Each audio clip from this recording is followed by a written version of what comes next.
Okay, hello everybody. Welcome to UK CORRAL, the podcast that reviews every single comic ever written by a UK writer. I am your co-host Mike L, and I'm joined by co-host Adamantium. All right. Never lets us down. And also Nice Man. Nicer than ever. Woo! And I bet you're extra nice because you just read some Detective Comics by Peter Milligan. Sadly, no. Okay, so hold up. So I have to quickly. One of the things I like to do in my other podcast is talk about my experience with the comics we're reviewing, if there is any, before we review them. So I was buying Batman at this time. Batmania was happening. These covers are by my favorite artist, Michael Golden. So I was eating this stuff up. The art was by Jim Aparo, right? Who had just done a huge run with Jim Starlin and then carried over with Marv Wolfman, right? So he'd been doing Batman for, I don't know, 3 or 4 years.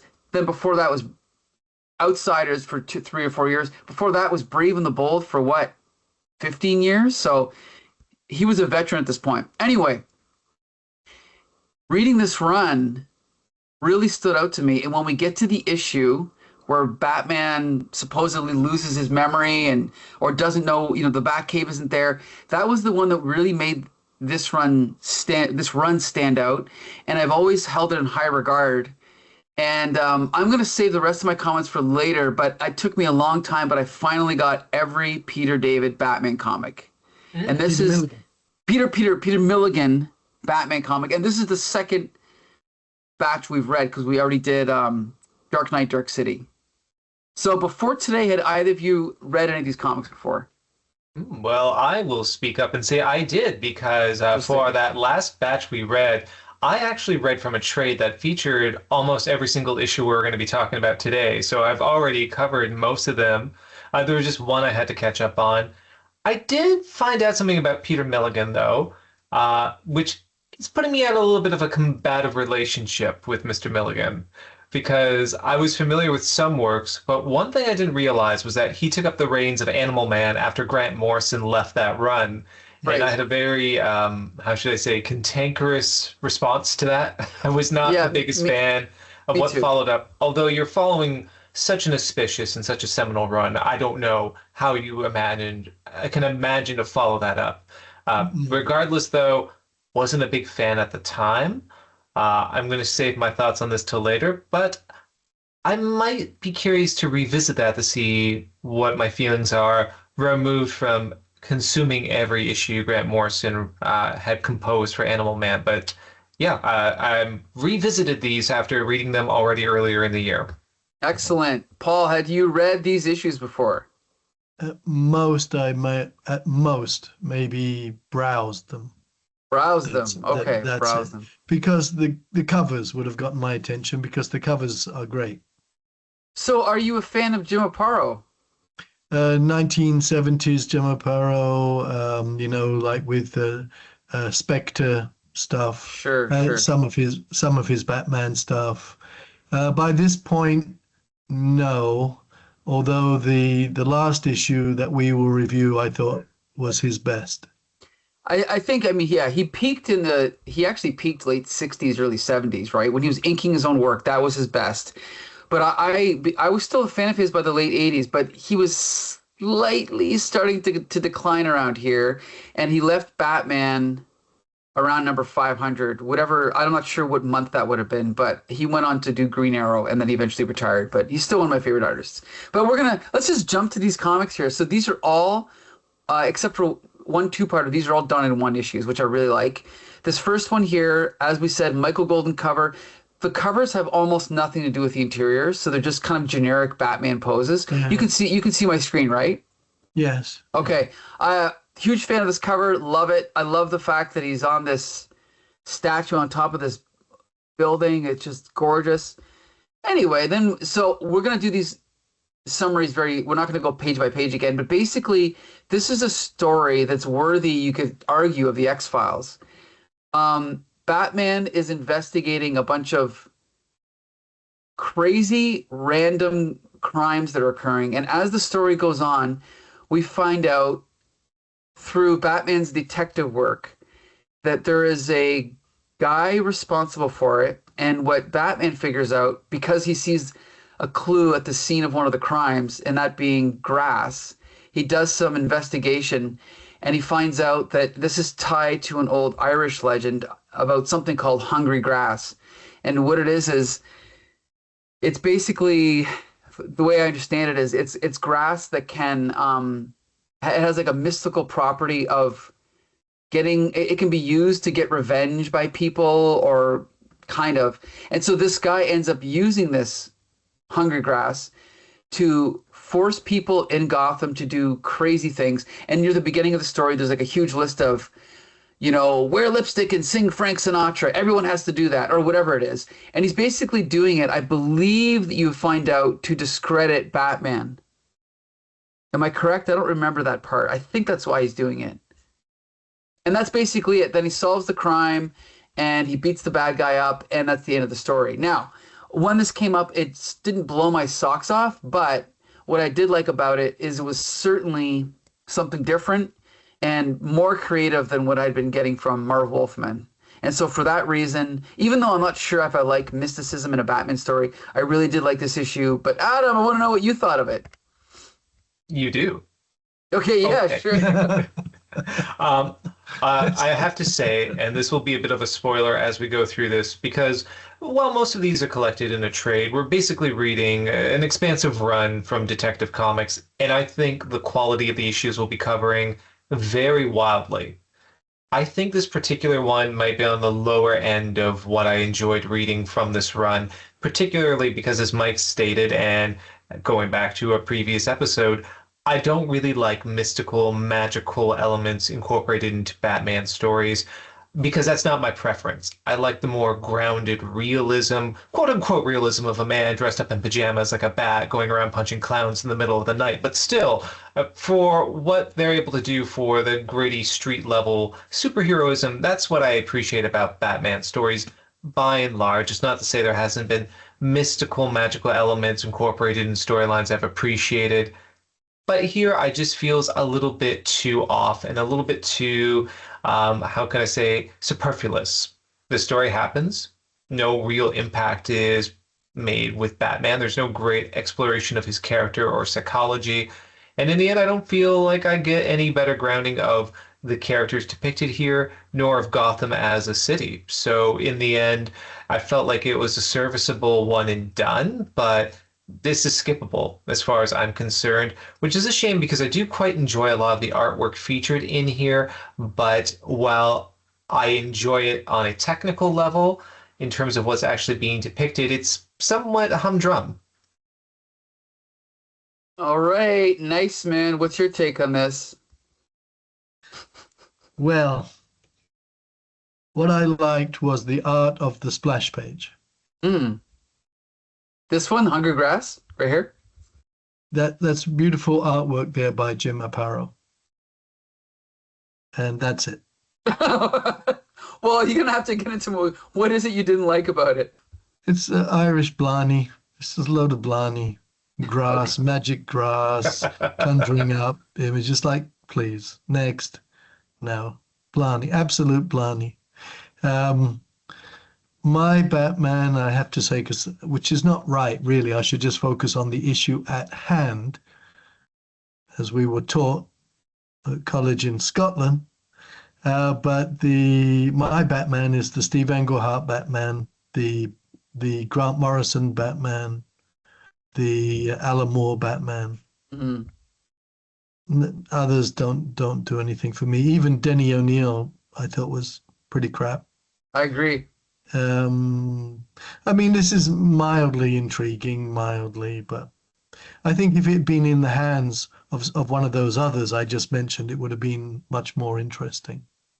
And yet, I don't want to create an impression I'm anti-Peter Milligan, because I have every issue of the Peter Milligan X-Force and Ecstatics and Me too. Excellent. I mean, I love them. Yep. Yeah, and he did, of course, Steve Ditko's Shade the Changing Man, you know. But no, like you, Adam, I didn't follow. I stopped Animal Man as soon as Grant Morrison was finished. I browsed Peter Milligan's Animal Man and thought, no, No, it just doesn't do it. And here, it's a one, as you said, single issues. Maybe editors asked him, just give us single issues, detective, and he has to use some form of detection. This is not a Batman character study. This is not the regular Batman series. This is not a Batman. This is Detective Comics. He needs to do some detecting. So in that sense, yes, he has a challenge in every Peter Milligan issue. Solve this kind of apparent mystery. But anyway, Blarney, Irish Blarney, 2 out of 10. Next. 2 out of 10. Okay, look, I'm going to say a couple things. First of all, as we said, the mysticism doesn't fit. And Batman seeing a bunch of grass and just having this theory as something worthy of Agent Mulder, and that's something Mulder would do, not necessarily something Batman would do. But there's something in this run that Peter Milligan really brought to the table, and that is a more kind of hard-boiled detective film noirish type thing with Batman's narration. Yes. Which I really appreciate. Yeah, the detective work. No thought balloons, right? Good point. Yep, good point. No thought balloons. And so I really like his characterization of Batman. He's actually a little bit more, what's the word? Not helpless, but he gets his ass beat a few times in these stories, which I appreciate. He's not infallible, right? He makes mistakes. He faces opponents that are, stronger than him. There is a weakness in the story that, we talked about many times, which is Peter Milligan with these huge, elaborate things that are very easily explained, usually in an unsatisfying way. Mm-hmm. But I still do like the fact that we get some, like this page here with this bellboy that just materializes in the story. Even though, as we said, it doesn't fit in a Batman story, I still do appreciate it.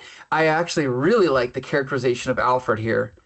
The dry humor, the interplay that he has with Bruce. And so, for that reason, I will say that despite Nice Man's 2 out of 10 rating, Peter Milligan is my favorite Batman writer of the 90s. Because after Jim Starlin left, I didn't like Merv Wolfman. I never liked Alan Grant. Chuck Dixon and whoever else there was were all okay, but none of them were great. So this Peter Milligan detective run is one of my favorite runs of the 90s for Batman. That's very interesting you're bringing that up because this is in vogue of what's going to happen in the 90s where you're going to have these anthology supernatural detective stories. I mean, we did touch upon Hellblazer already, which was kind of like a precursor for that. But you're going to get X-Files, you're going to get Millennium, and you're going to get all these various offshoots of it. So in a way, this acts as like a precedent for those other types of works. I guess my thing is it's just there was no aha moment. Like, it would have been interesting if suddenly Batman unearthed, oh, this grass doesn't manifest these illusions. Maybe it's setting off toxins that causes people to hallucinate. Or maybe this is some elaborate ploy, like some fictitious sort of hologram or something. Like something that would have been, oh, there's an interesting, I don't know, diversion to the story, rather than it being set up as mystical grass. It's just mystical grass that manifests weird things that happen. I don't think the mechanisms really quite worked for it. And it's a shame because I do like the art. The prose isn't always great, but I do think the dialogue that's used is very efficient, especially, I will agree, Alfred's depicted well in this particular issue. Mm-hmm. It's very moody, which I appreciate, but it just is unsatisfying. I don't know, 3 out of 10. Oh, come on. I thought he would have been at least a 5 after all that. I would hate to, like, okay. We're razzing you, Mike. We're razzing you. Yeah, what you guys think of the Marv Wolfman stuff? It's so dull. But anyway, that's a 11 out of 10. What about Great. Jim Aparo's Batmobile? Do you like it? I hate it. That's Norm Brayfogel's Batmobile. Oh, you mean Norm Brayvogel designed it and Jim Aparo's just drawing it? Yeah. Yes, I've always, this one right here, I have always hated that. Ugh, it's gross. It looks like a toy. Bar, yeah. It looks like a kid's toy. Right. Or like a lady's electric razor, Yeah. Yeah. A lady's electric razor. I like it. Yeah. The other thing I'll say is Steve Leialoha. I first encountered him on Spider-Man, and I know he went on to do I'm sure he did great stuff later, but he, in my experience, is not a good inker. And as you said, Nice Man, it does get better sometimes, but this inking looks almost unprofessional. Almost. It's very rough. Steve Leialoha is a good inker. Oh, is he? Yeah, he? you know. So you blame Jim Aparo. He would work from Jim Starlin's layouts on Warlock. He was the inker on Coyote, Steve Englehart's Coyote. He drew some issues of Spider-Woman, and he's just a great guy. So I can't say anything negative. So you are afraid he's watching this podcast? Got it. Okay. Yes. Well, Mike, hold on. Yeah. To a point here. Focus on what the pages that you have right here. Sure. I think the inking's very efficient. It's getting across that heat from the furnace where they're putting the grass inside of there. It's moody. The inks are heavy, but it's not obfuscating everything. It's light in areas to get across the sense of like that blazing heat. I think this is a great example of where the inks actually are very efficient in this issue. You know, here's the thing. There is a quality to this that I can appreciate. It almost reminds me of maybe Ian Gibson or someone like that. Wow, really? I can appreciate that, but I think it's the combination with Jim Aparo and the fact that I know what Jim Aparo usually looks like. It's almost like Steve Lea. How do you pronounce his name? Leialoha. Leialoha.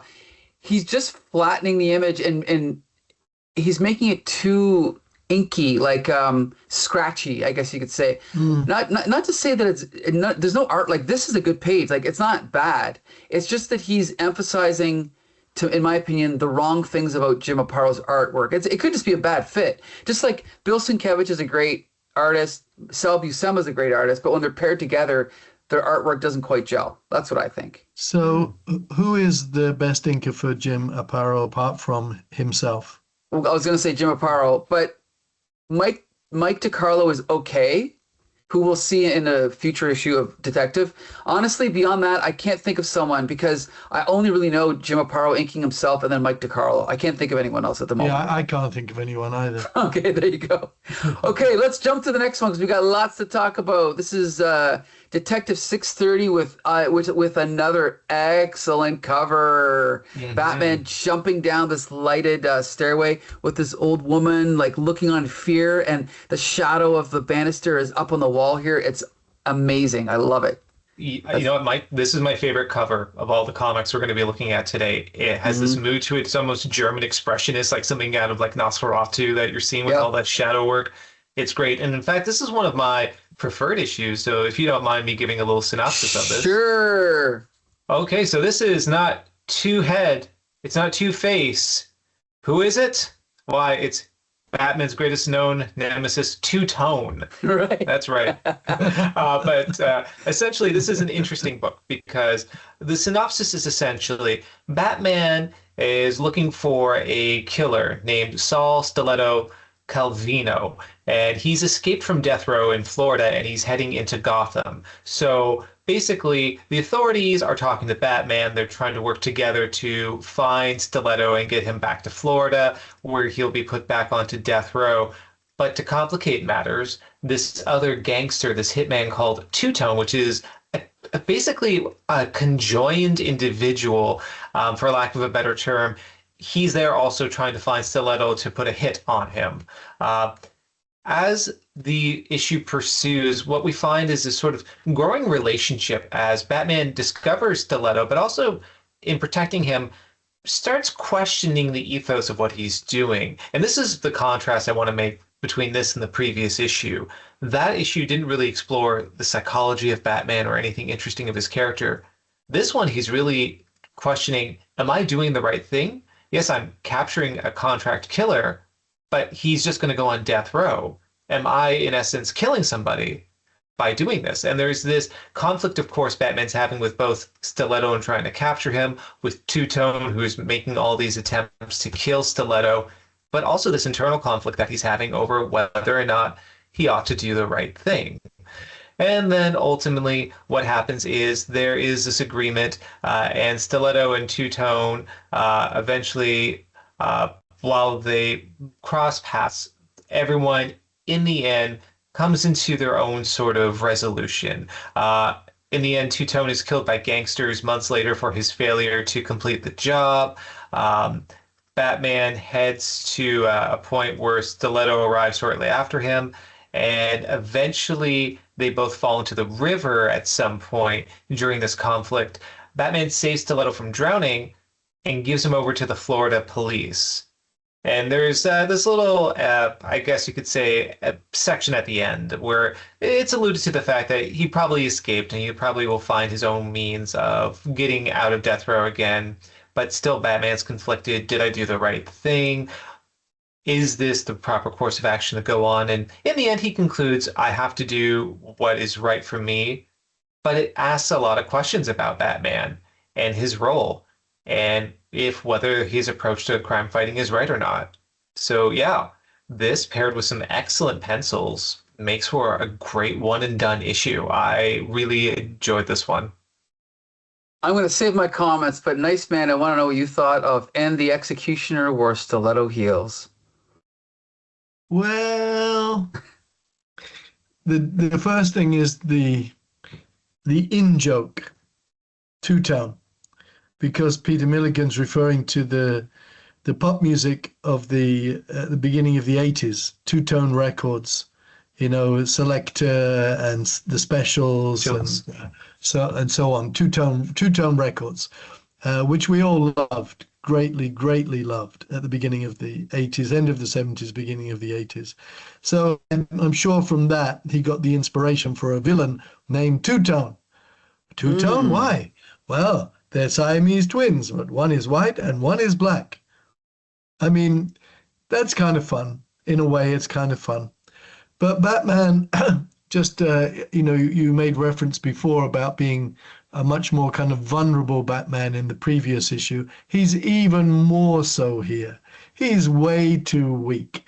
If it weren't for Stiletto, he would have been shot dead by Two-Face, by Two-Tone. He would have been shot dead. Only pure luck that he was saved by Stiletto. And then when he has the great Batman has Stiletto, just a man in a suit who manages to wind him with a kick and then get him with a karate chop to the neck, and he's down and he's dazed and this other stuff. And I thought, this is not Batman, this is a wimp. And it reminded me of Steve Englehart's Batman in Detective, when Bruce Wayne wakes up and he said, I had a terrible nightmare. And he said, wait a second, I don't have nightmares, I give nightmares. And I thought, yes, that's Batman. You don't have nightmares, you give nightmares in a very surreal world. But this Batman's a wimp, an absolute wimp. And I couldn't accept it at all. So for me, this is, this is an imposter. And Batman, you need to go back to the gym or do something, because this is way too easy. And as for Stiletto, yeah, a kind of interesting character. And what is it? Then they're in the soup, they're in the drink, they're in the water, and they just about survive, just about, trying to escape from a car. And I thought, this is not Batman. This is not the Batman I read. No. The Batman I read is one who exists in a surreal world where more often than not, there's thunder, there's lightning, there's just characters like Hugo Strange and his nefarious machinations, bizarre characters like the Penguin and the Joker. And of course, these are, old classic characters. But these guys, Two-Tone, I can't use polite language. I mean, impolite language. I was going to use impolite language to describe Two-Tone, mildly amusing. Yeah, mildly amusing reference. And Stiletto, mildly interesting. The cop with the stutter. I thought, reminds me of Michael Palin in A Fish Called Wanda. But Batman. Oh, he also reminds me of Brains from Thunderbirds. Everything reminds you of something. I was from waiting for the though. Thunderbirds reference. Yeah. One thing I want to bring up, though, just because I did a quick synopsis. a character trait of Stiletto is that he's extremely persuasive. It almost feels like a superpower where he can essentially convince anyone of anything. Even at the final section, Batman's a little hesitant to have given him over to the Florida police. And Alfred commiserates, saying, "Oh, I'm sure at this time, if anyone listened, he would have convinced those guards to let him loose and let him go." And I find that fascinating because I don't disagree with you that it could seem out of character for a seemingly normal man to get the best of who's supposed to be the pinnacle of, physical attributes and, of rationality in Batman. But, here's someone who has a type of manipulative force over people, even Batman. And I found that intriguing because it's not someone who's besting Batman through these like wild, convoluted plots, nor through pure brute strength, but through a kind of trait that hasn't been explored before. And I know this may seem anathema to people who want Batman to always be this like pinnacle of intelligence and physical acumen, but I just feel there's something I haven't seen in another Batman story in this one, or at least haven't quite seen it in some time. And whenever I have Batman explore what it means to be Batman, to me, that's an interesting story. I'd rather have that than him punching somebody sprinkling around cat grass. Can we go back to the page with the upside down man with the glue, please? Oh yes, of course we can. It's very early on, I believe, yes. And what's that guy's name again? Two-Tone? Do you remember? No. Him. It's Bud. Bud, yeah, Bud. So here's Bud. He's upside down in a wheelchair, covered in glue. Covered, including like his face, over his mouth. I would imagine it's a really precarious position he's in and a precarious situation. Like, can he even like breathe? Batman's like, hey, well, anyway, I just need to ask you a few questions. The man is hanging upside down in a wheelchair, covered in glue, who can barely breathe, and you're like, oh, well, tough situation. Anyway, listen, if you could just tell me this and just tell me that. Get the man off the ceiling, break the glue, do something. You're going to stand there and ask him some questions? Well, The guy's gagging. He's gonna die in seconds just from the glue, if not from a bomb.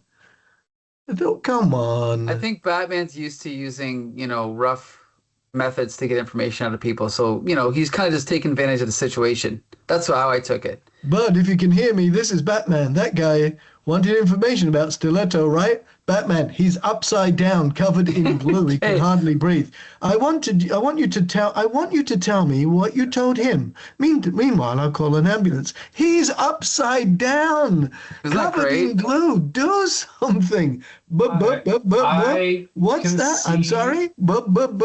This is a fish called Wonder. But isn't that great, that absurdity of it? I'm laughing at this. This is ridiculous. And I have to concede to, Mike's point. Like, I've seen far more ridiculous scenarios. And, if you want to in-story explanation, like, there is a timestamp happening. Like, Batman has to find this person in a very expedited fashion. So I get, like, maybe there's no time for these niceties of dislodging him from the ceiling. But not to defend the story point, I just would say even though this has ridiculous moments, Two-Tone, as an example. You're not going to get more ridiculous than that in any issue we're covering. I still prefer a story that explores something about the character and does something a bit unique than a humdrum story where I feel nothing happens. But with that said, you and I have been talking quite a bit about this. Mike, what's your take on this issue? Well, this is one of my favorite issues. Two-Tone is a fairly interesting character. And this story is actually overly complicated, I think, and that let's put it this way. As we've discussed, Peter Milligan's problem is it's kind of like, an episode of Lost. He asks all these really intriguing questions, but the payoff is never as good as the question, right? So, for example, Bud hanging upside down from a chair covered in glue, holding a book, is a great idea because you go, well, how did it get that way? But the explanation is never as interesting or never as logical. Like the fact that where do they explain it? Is it here? or later on. I don't remember, but it just seemed silly. And then the fact that like it's one of those little mysteries where I thought he was saying bomb, but he was actually saying book. And then the fact that later on they say, oh yeah, we had to copy that book, but then he insisted that he keep it on him. It's just a little bit silly. Like, because it's like Peter Milligan thought of the visual first, then he tried to figure out how to explain it later, and the explanation is not as good as the visual, which I'm fine with the visual. With the ridiculousness of this guy hanging upside down, covered in glue, it's just that the payoff isn't as good, and that happens a lot in Peter Milligan's comics. I really did like the character of Stiletto because it raises a good question of, well, because I think he says at one point, look, why don't you just let me go? I won't tell anyone, and Batman's like, no, I can't. Sorry, I can't. And he takes him in, but as we find out at the end of the story, he ended up getting away anyway. And so Batman wonders if there's any point to what he does. So I think it's like Adam said, I think this is a better story because it explores the morality of Batman and what he does, but also gives him a legitimate dilemma because he could have just let this guy go, but he didn't. I thought that was cool. So for that reason, I give it an 8 out of 10. Anyway. I give this one a step up from the last one. I give it 3 out of 10. Oh, great. I think if Peter Milligan were here, he might say, come on. In reference to what I said, he might say, come on, you're taking it too seriously. I'm deliberately being a bit tongue in cheek after all. Come on, two-tone, a black head, a white head, and the Siamese twins. I've ripped off the name from the early 80s, very early 80s British pop music. This guy hanging upside down, covered in glue. Can't you see I'm having a little bit of a joke? I'm not taking it that seriously. Well, I like the joke. I'm giving it 7 bad credit cards out of 9. There you go. One last thing. You Okay. see when he's with the guy, the full page, when the guy's hanging upside down with the glue, is it a full page or a half page? That one. Yeah, half page. What does he say? Good God. Good God. And you will find in every issue, good God, good God, good God. I thought, wow, are we trying to compete with the newspaper publishers and Great Caesar's Ghost and all this stuff? Every issue, Great good God. Scott. Yeah. Who knows? Well, this is Catholic Batman, Yeah. He's just, Catholic he's Batman. honoring the Sabbath, that's all. By the Is way, Peter Milligan from the south or north of Ireland? I thought he was. Yeah, I didn't know he was Irish. I thought he was British. Isn't he Irish? I don't know. You'll have to do your research because I can't. My screen's being recorded, so I can't look on anything right now. I can't look at Wikipedia. Research. Okay.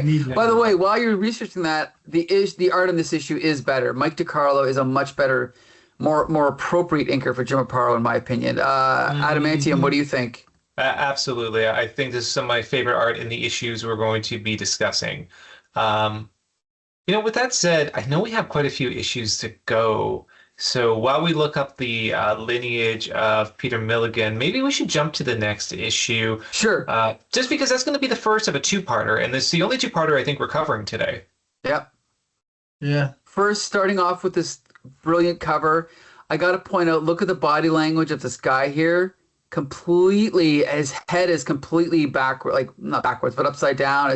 And this guy's flying over here. This guy's over here. A gun is falling over here. It's brilliant. It's perfect. But anyway, Paul, I know that you're doing research there, but it is your turn. Are you able to summarize this issue for us?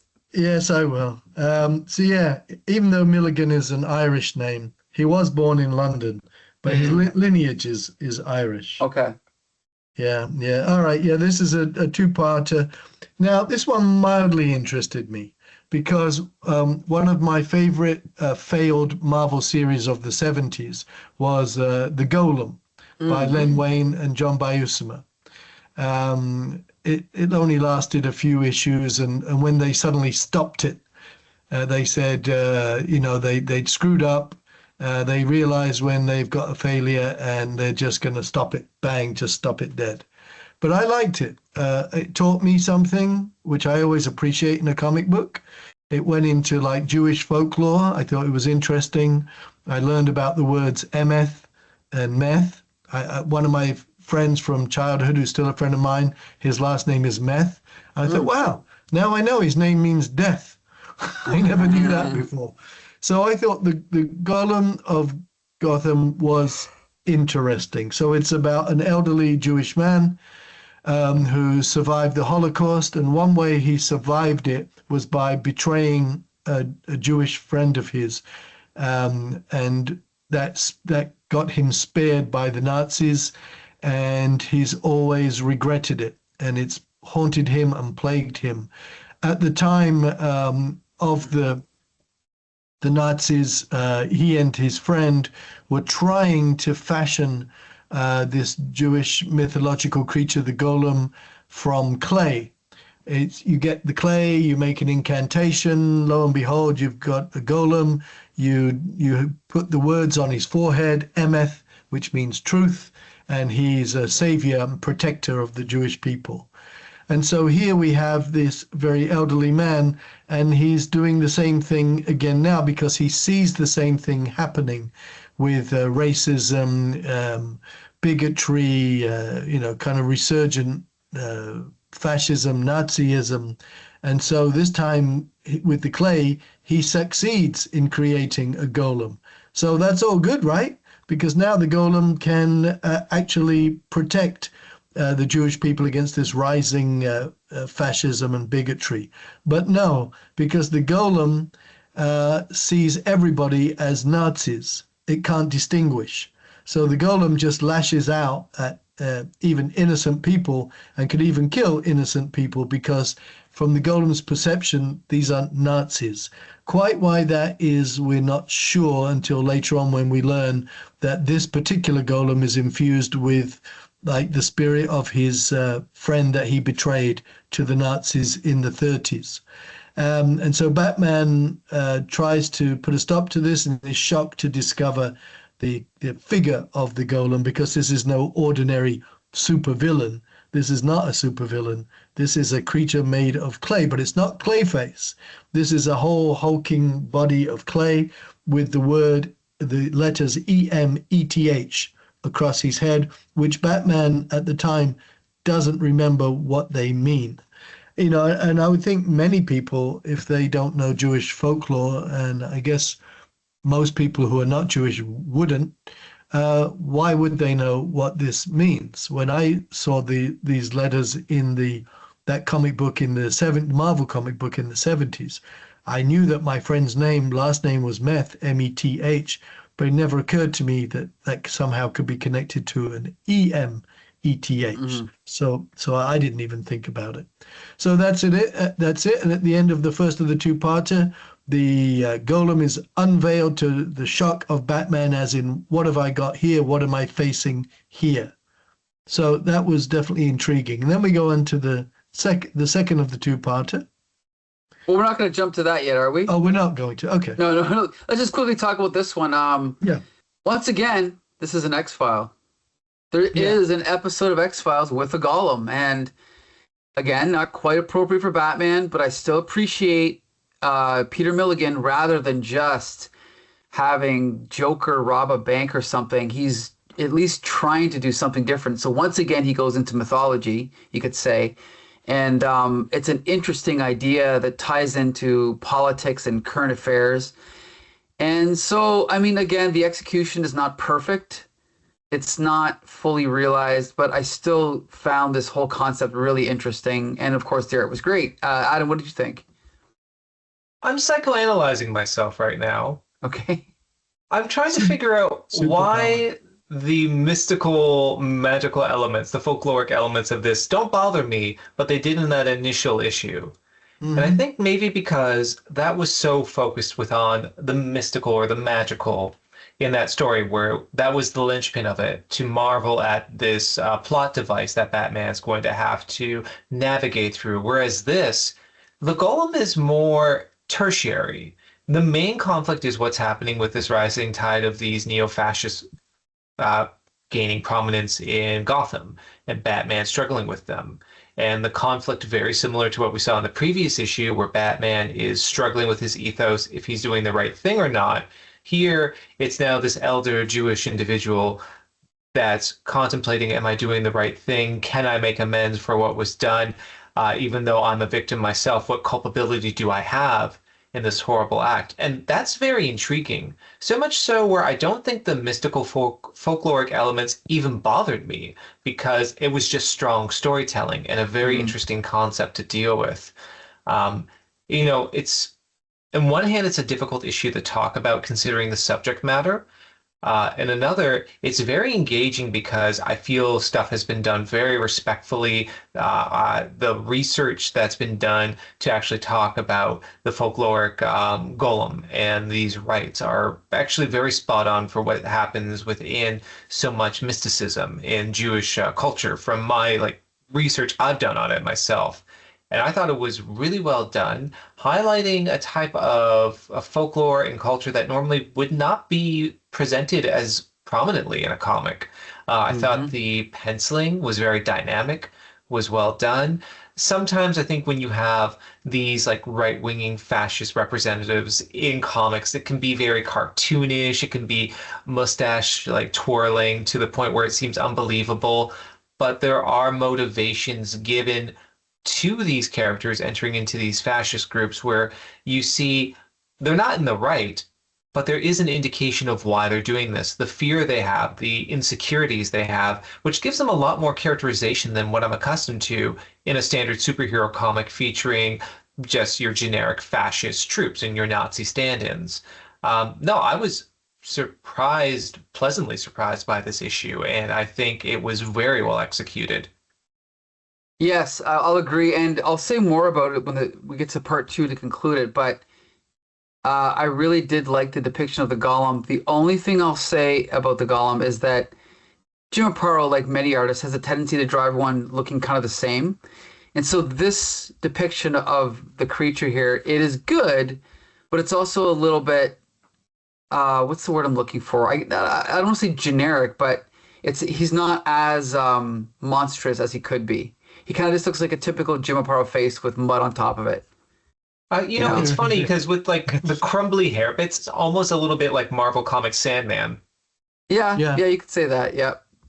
Yeah, but overall, the art is nice, though, isn't it? And the DeCarlo inking is much better suited to Jim Aparo than Steve Leialoha. I agree. And also the characterizations are very nuanced, which we'll see more of in part 2, which I appreciated. They're not all one-dimensional characters. The elderly Jewish man is not all good. The 3, whatever you want to call them, hoodlums, they're not really all bad. Well, they're bad, but to varying degrees. So, but that's all I'll say. I'll say the rest of my comments for part 2, which I think I'm going to summarize, right? Yep. Okay, so this is different artwork for the cover, right? This is a different artist. This is now, what's his name? Is it something Platt or Pratt? Oh, Stephen Pratt? No, it's George Pratt. George Pratt. That's who it is. George Pratt. I'm pretty sure. Yeah. So yeah, different style, still good, but again, has nothing to do with the story, right? But that was I wonder why. I mean, don't generic covers annoy you? Mm-hmm. In principle, they do. Yes, they do. Ideally, they would have something to do with the story. I agree. The worst example of that was even though I loved the Garth Ennis, Steve Dillon Punisher, every issue, I loved every issue. But the covers were just the same, month after month after month. It's the Punisher in a pose, right. The Punisher in a pose, the Punisher in a pose. Like, can you come up with some different cover? Okay, anyway, back to Batman. Golem of Gotham Part 2. So in this issue, we learn a little bit more about how the Golem came to be through this dialogue between the old man and one of the hooligans, who basically kind of, he's the least hostile of the group. And he tries to kind of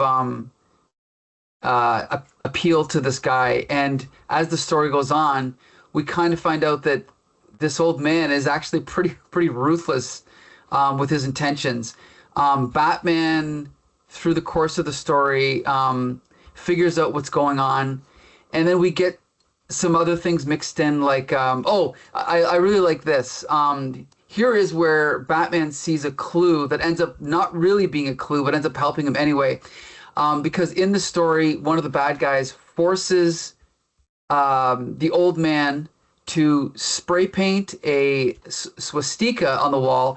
When Batman comes, he assumes it's a clue because it's painted the direction is kind of swooping left right to left rather than left to right, which is apparently the ancient Hindu or Asian way to depict the swastika, because that's where it comes from. And so Batman took it as a clue to tell him to follow the old man to, where was it they ended up? I don't remember. I believe it was a Hindu temple. Hindu temple. And the guy's like, actually, no, I just refused to do it the way that he wanted me to, but they're too stupid to know anyway, which is true. They didn't notice, right?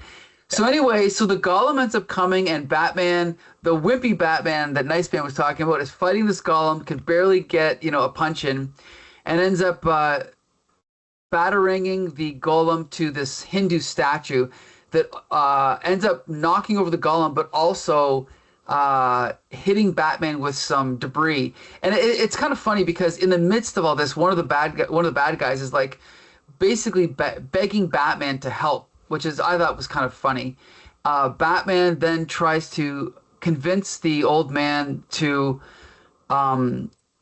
depower the Golem, which he refuses to do. But then Batman figures out that he can change one of the letters on his forehead to change it from Emeth to Meth. And what does Meth mean again, Paul? Death. Death. Okay, and Emeth, what does Emeth mean? Truth. Okay, there you go. And so that's it. So then Batman saves the day, and we get this delightful little ending where one of the bad guys is tied up, and he's like, "Well, what about me? I forgot all about you. You'll have to hang around here until the police come. Have fun." And then he just leaves. One of those great, sudden endings we can get when a comic is only 22 pages long and it's a done in one. I loved it. But anyway, I thought, like part one, I really did like this story. Maybe as usual, the premise is a little bit not as good as the setup, but I still did really like this one. Adamantium, what did you think? I think I'm just going to be repetitious, much like my thoughts on the previous issue. They're reflected in this one. I felt the tone, the style of it was very respectful given the subject matter, which could easily fall into exploitation or parody. It doesn't. It manages to keep its head above that through nuanced characterization, much more nuanced than I was expecting. One of the story elements itself is that the old man, because of him being the progenitor of the Golem, only he can depower it. Only he can erase the letters from its forehead. So Batman essentially has to force him, convince him to do that. And the Golem is connected to this friend of his whom he gave up to the Nazis to spare his life. So there is a sort of sense of betrayal where the Golem is a sort of surrogate for this friend that he let perish. And there are some instances where it almost seems that it's imbued by the spirit or the memories of his fallen former friend, although it's never really made too strong, so it's always left up for interpretation, which is what I appreciate. I also really appreciate the great detective work done in here, and those elements such as having the inverted swastika, as you said, so it's a clue leading Batman to the Hindu temple. It's clever. And as you say, sometimes in these plots with Milligan, things can get a bit convoluted or a little bit too muddled.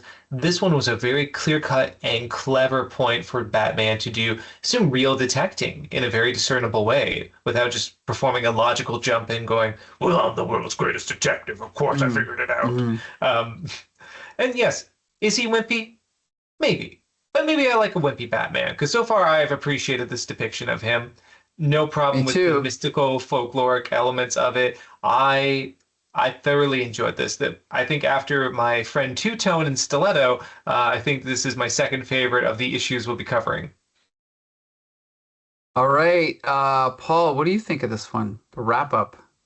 I think, like we said earlier, magical grass was too much, but folklore, it's all right.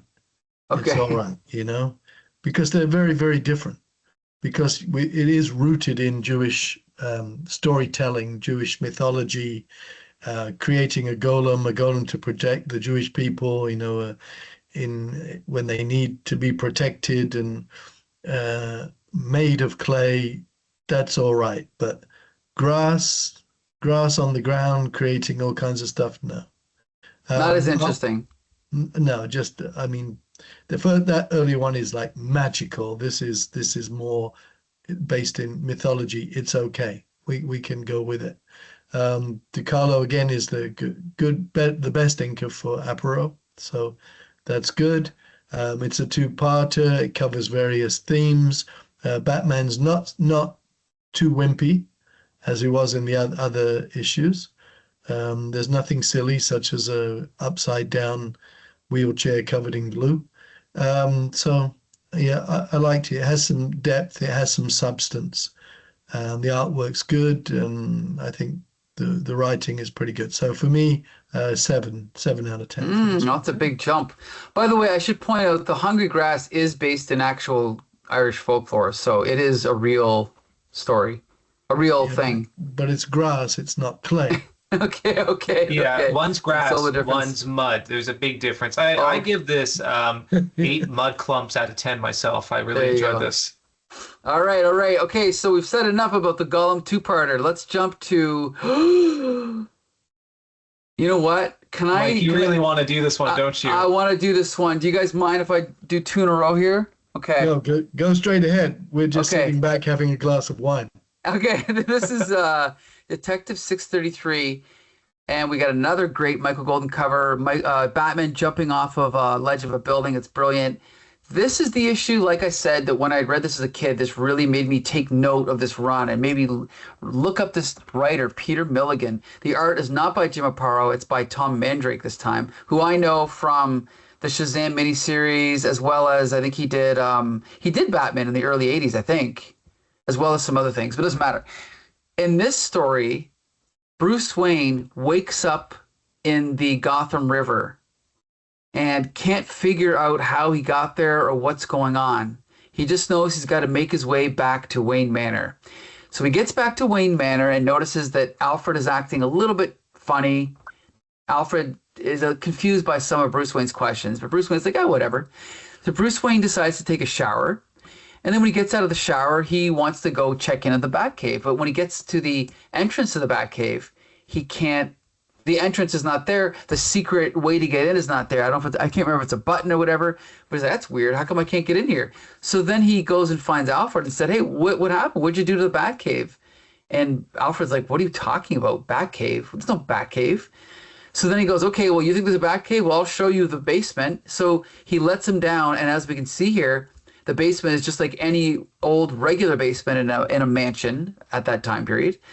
And Bruce Wayne can't figure out either what's happened to the Batcave or what Alfred's done to the Batcave. But then he goes upstairs and he sees Tim Drake, which is Bruce Wayne's third ward after Dick Grayson and Jason Todd.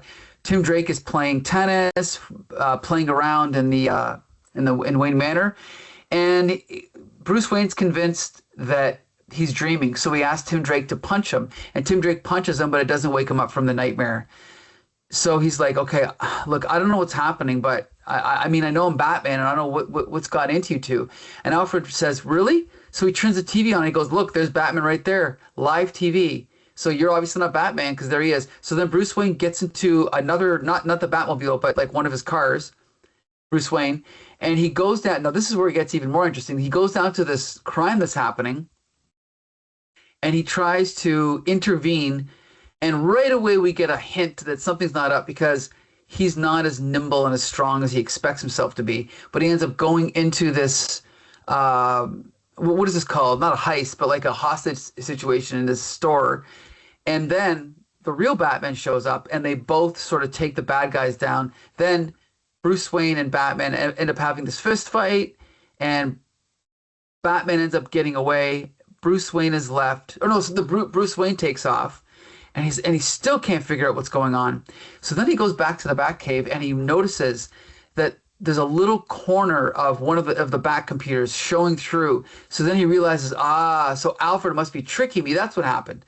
So then then Alfred comes down the stairs, and just for a brief moment, Bruce Wayne turns around and Alfred is like a what do you call that? Like not like a mannequin, but his kind of like a mannequin, and his feet are just wheels. And Bruce Wayne's confused. He's like, well, for a second there, but everything just goes back to normal. So then at that moment, Batman comes to the Batcave.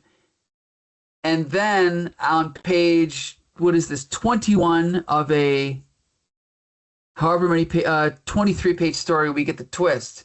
We find out that this is actually a kind of mutant boy named the Synaptic Kid who Batman was fighting, and he was able to kind of mind meld with Bruce Wayne, with Batman, and learn that he was Bruce Wayne.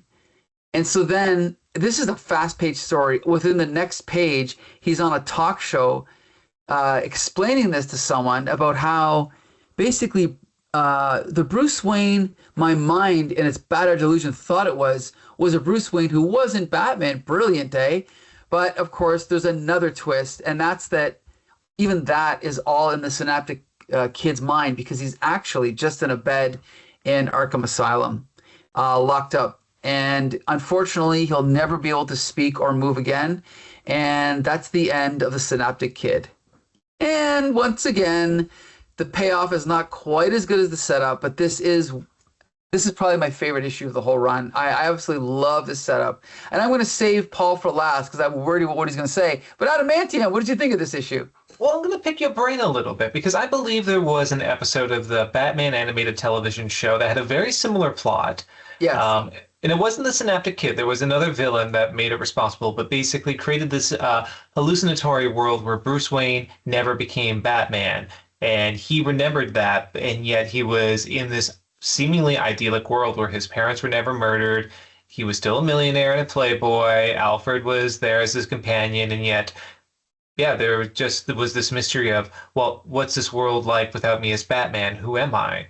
And it does create an intriguing mystery. And I will say, while this reminded me so much of that, trying to be objective, I'm just wondering, do you think it's a coincidental thing, or do you think this was an influence for that episode? Do you have any knowledge of that? I do, because I read on a website that there's speculation that this story led directly to that story.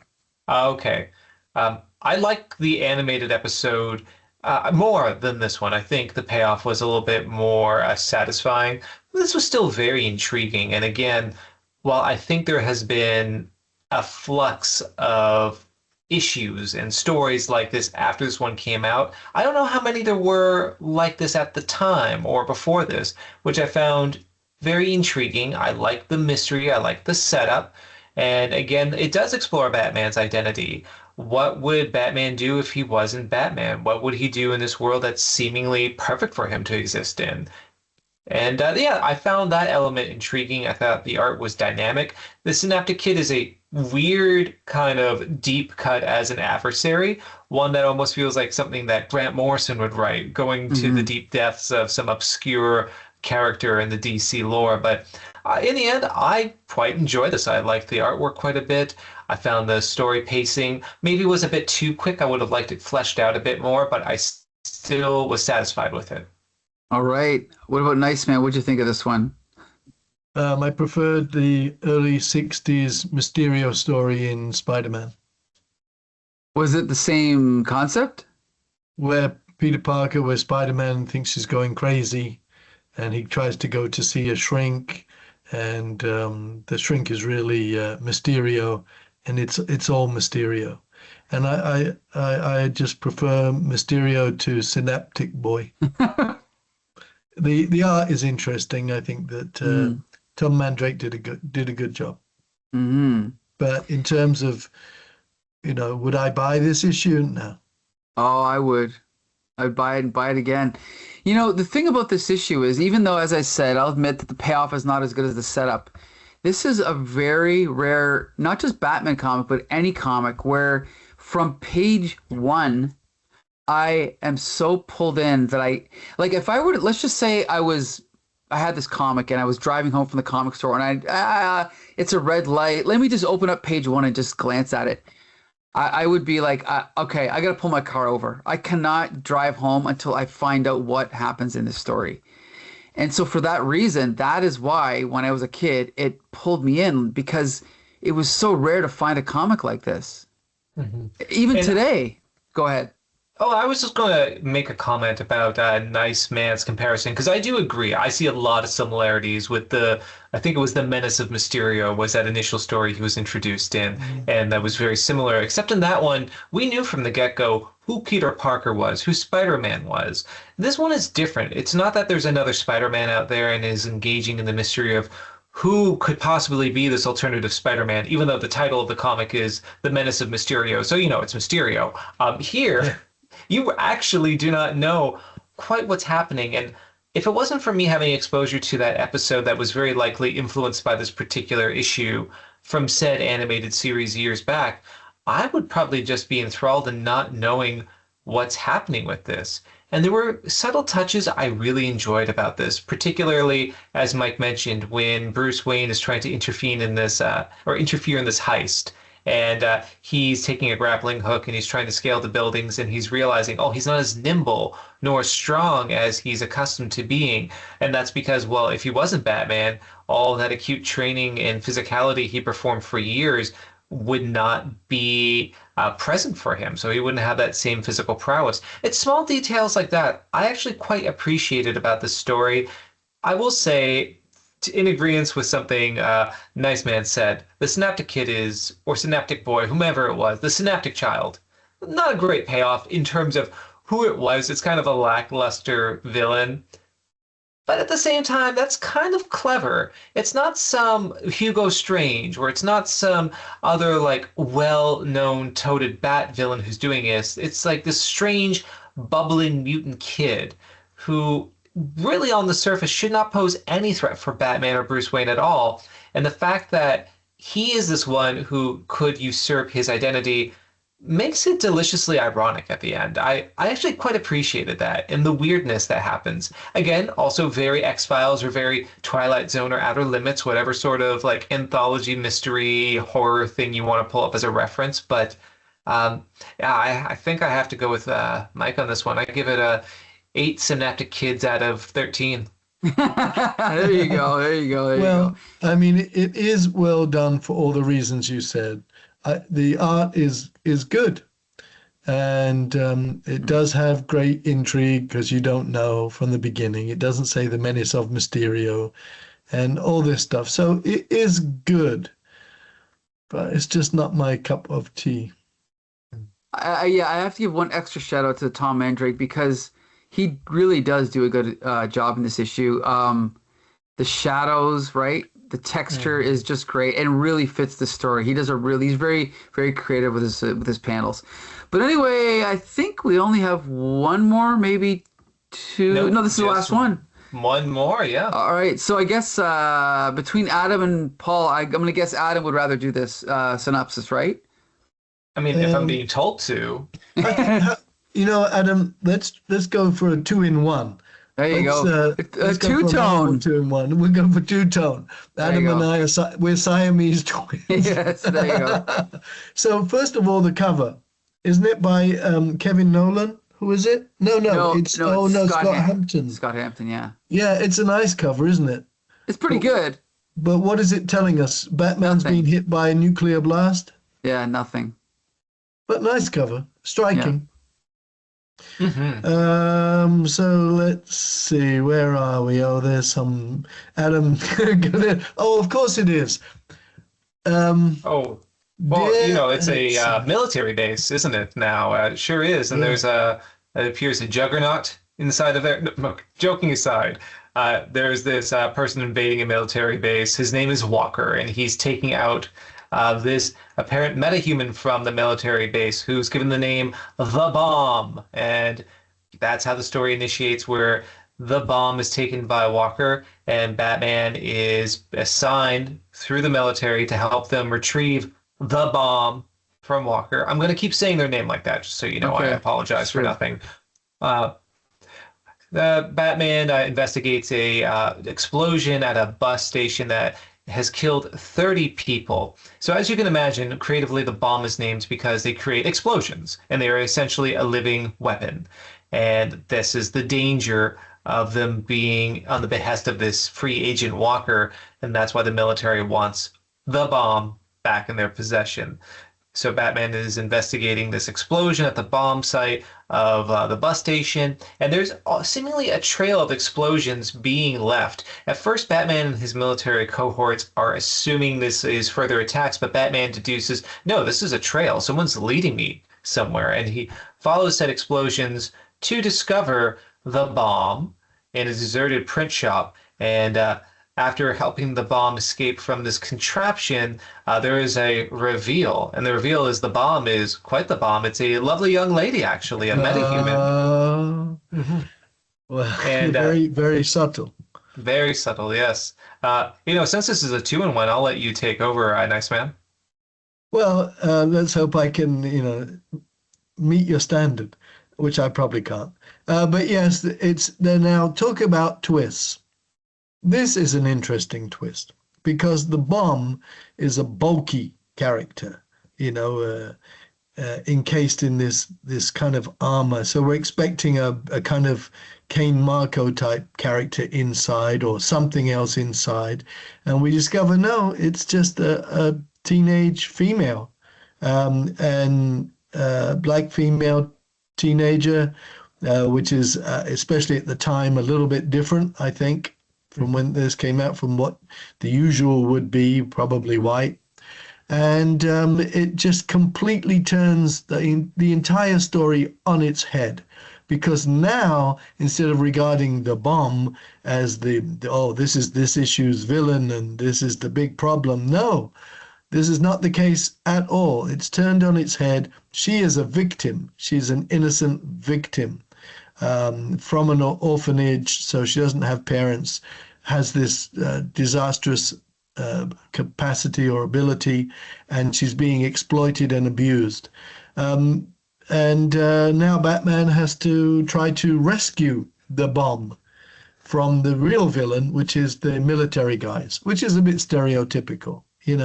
It's kind of easy just to take military guys as villains, and then we see very tender scenes with Batman, where the panel I like most is the penultimate one on this page, where he's looking at her, she's looking at him, and nothing is said, which is a great panel because nothing needs to be said. They understand each other. They understand each other fully, and he knows that she is a complete innocent victim. And what is he to do about this? Because she has this power. So that's his kind of dilemma. And as we go on, we learn that he's going to let her have what she wants, at least one day of freedom, because he has to take her back to the base, but surely not to be exploited, continue to be exploited. That bit I didn't really understand. The two of you can fill me in there, because he has to take her back, but as I said, surely not to be abused and exploited further. So he's steered the pursuers, the military pursuers, away from her as a kind of decoy, risks his life doing so because the back glider gets shot up. But still, he's able to, save himself as usual and force a showdown with the main guy, which is it a General Kelly? Something like that. Is that his title? And then as the pilot says to him, he says to the pilot, he's let her have what she wanted, just a night of freedom, and then the next day she'll go back to the base. And the pilot says, no, she knows that with her condition, if she's not at the base like now, getting pumped with drugs and this and that, she will die. So obviously that's what she wants. And then Batman, in a very touching way, locates her and just simply sits with her until she passes away, because that's what she wants. And I think this is one of the most touching scenes I've ever seen in a Batman comic, a Batman-related comic. So I thought it was very good in that way. Yes, a bit of stereotype about the military, but the characterization of the bomb and who the bomb really is, and Batman's reaction and everything else, I thought was Peter Milligan doing really, really good writing, I think. So this is probably my favorite issue. Mm-hmm. I find it very intriguing with this too, because part of, as you said, this villainization of this military group is the fact that the bombing I mentioned at this bus station, which apparently killed 30 people, was not anything done by this young lady. It Right. was actually a ploy conducted by the government in order to encourage Batman to help find her, knowing that being the world's greatest detective, he would be able to locate her and retrieve her in an expedited fashion. And that is to me, it's intriguing because it is showing this sort of latent mistrust of the military industrial complex from Milligan. Whether you agree with that assessment or not, I think it does show the sort of political ethos that he's working with in his writing and the exploitation of this young woman who, as you said, is initially presented to be a villain, but throughout the course of the comic says, I don't like the idea of hurting people. I don't want to kill people. I could never think of it. She even apologizes when one of the Yeah. military men is about to shoot Batman and causes the gun to explode in his hand. Yeah. She is apologizing profusely for harming him. And it just shows this very tender characterization. And you use that word to describe the scene, and I agree. It's very unconventional to have a tender sequence in a Batman comic, but this is very effective. And I think this is why when you have a very good writer, Batman can be an excellent character. He doesn't always have to be a brooding, dark figure of the night who is all confrontation and scowling, that he can also be someone who has incredible empathy for others. That's the Batman I like to see, and the one that he's conflicted by whether or not he's doing the right thing. That's a theme that runs through a lot of these comics we've read today. Not all of Mhm. them, but quite a few. And even this conflict of, oh, what should I do with the bomb? What should I do with this situation she's in? Is it even right to let her pass by herself, but ultimately decides to let her? It asks a lot of questions and doesn't provide an answer. And for not hand-holding an audience, I really appreciate what this issue did.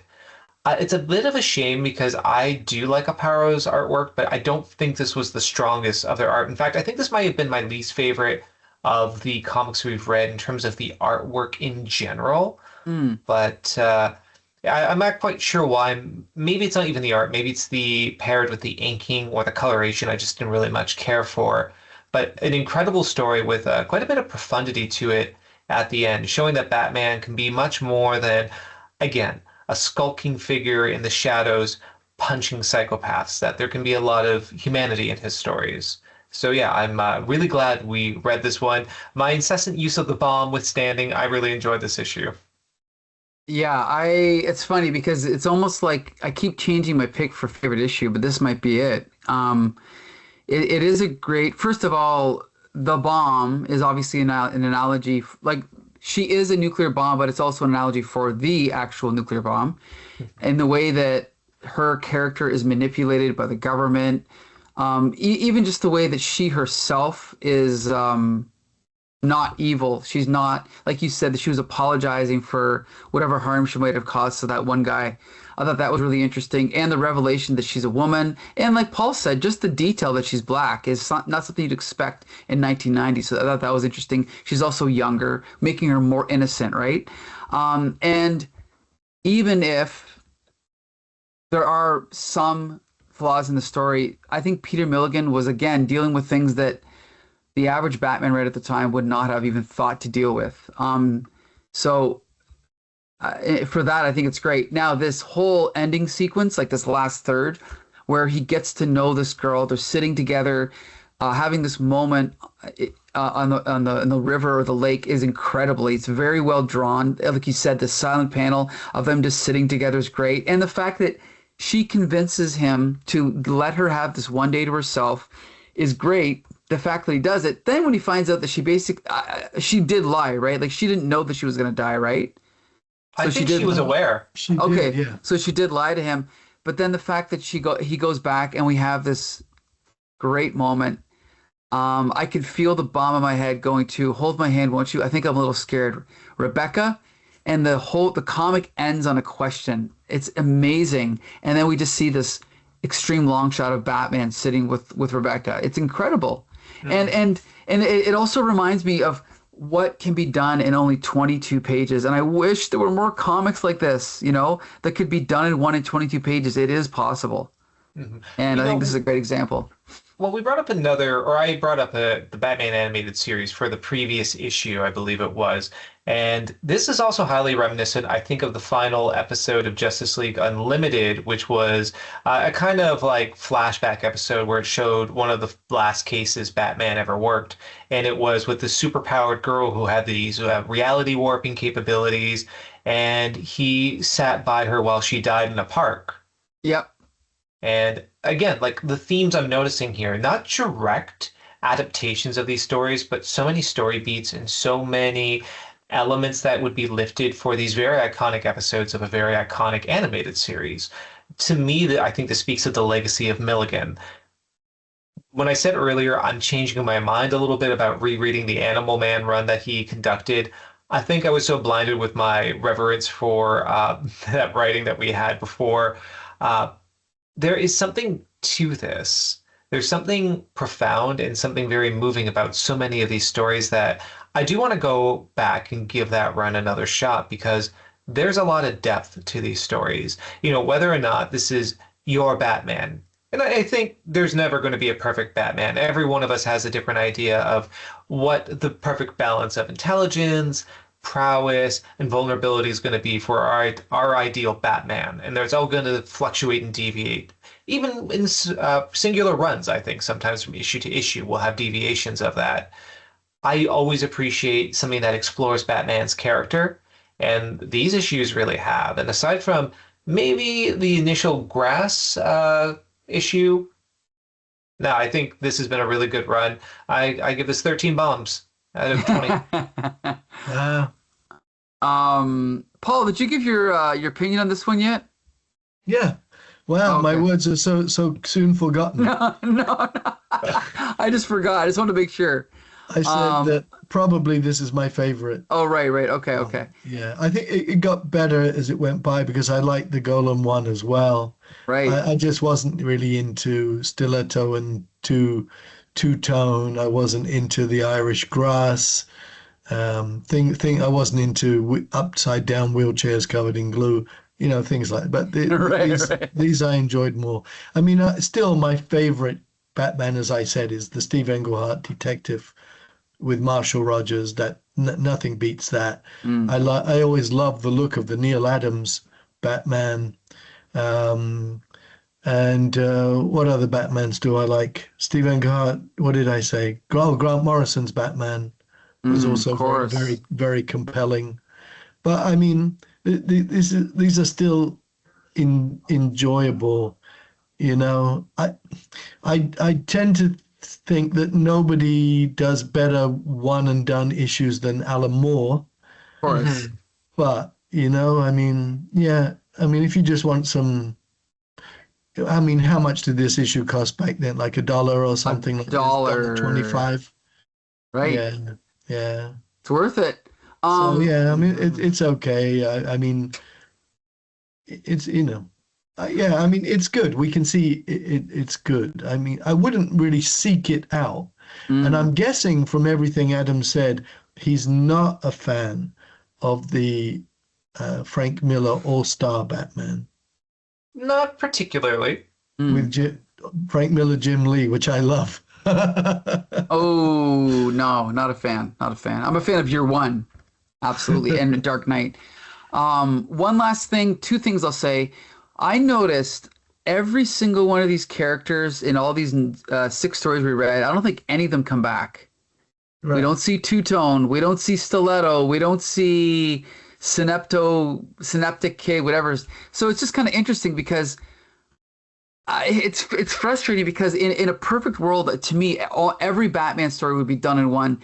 But of course, there's something to be said for multi-part stories, you know, that last a year, that can build to something. But I just never had, I don't care about Batman Hush one bit. It did nothing for me. I'd rather read this any day than Batman Hush. But that's just me. Yeah. So did you not like the Dark Phoenix saga in X-Men?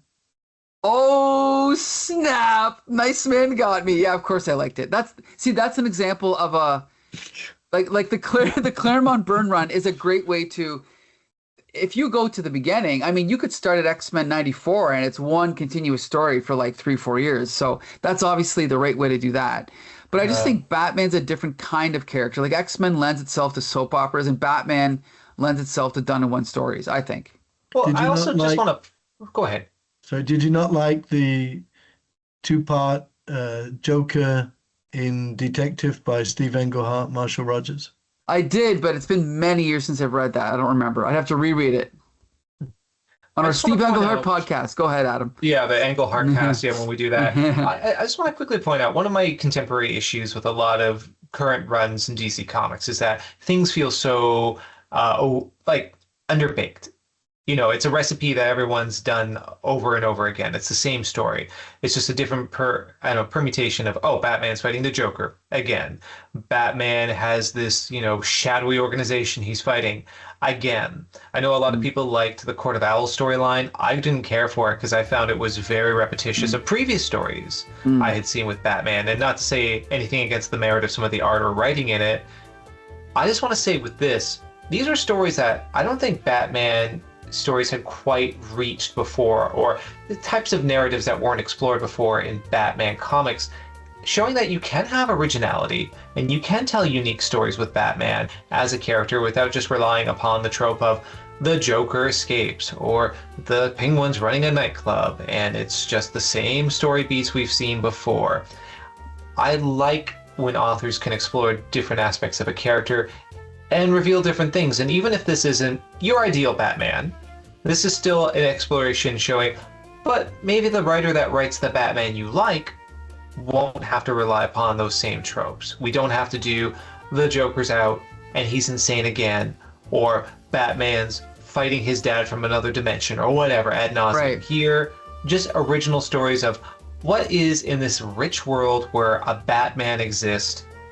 And for that, I really applaud what's been done in these issues. I don't think they're the strongest thing we've ever covered on this channel by a long stretch, but they were very satisfying and remind me what could be so good about Batman comics when they're done this way. Agree. And just for the record, there are a few more Peter Milligan Batman comics to come, so we're not quite done just yet. So be sure to tune in for those. And be sure to tune in for our next episode of UK Corral when we get back to none other than Sam Slade Robo Hunter. We're going to finish up that first storyline that we started. Oh, I think we lost Paul. Anyway. I'm here. Okay. No, I love Robo Hunter. Yeah, there he you go. fainted. He was so excited. Yeah, exactly.